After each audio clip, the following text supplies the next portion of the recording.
When you built it, did the fork fall out? Oh, matter of fact, it did, but we put it in just like it came out.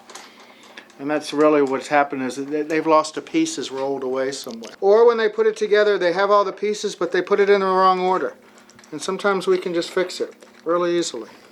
Sometimes we have to order a new headset to straighten it out. You don't want to over tighten anything on your bike, just a little bit beyond snug is probably good. I'm feeling the tension on this turning as I'm tightening this, and I'm feeling for tension on it. Okay, when I feel that start to tighten up, that's enough. That's it right there. That's pretty much done. It's very easy to over tighten because you're only putting aluminum into aluminum. You know, there's not much strength there. Just a little bit past snug. Everything really has a torque rating that you can look in a book and figure out what to torque every spec to.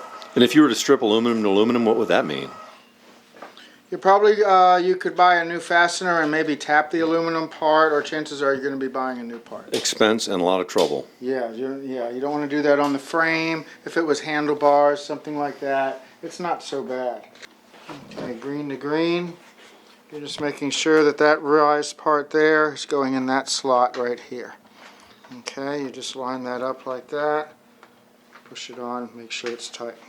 You know what I'm noticing is it's pretty straightforward and laid out well, but there's a lot of opportunities to break stuff if you're not mechanically inclined.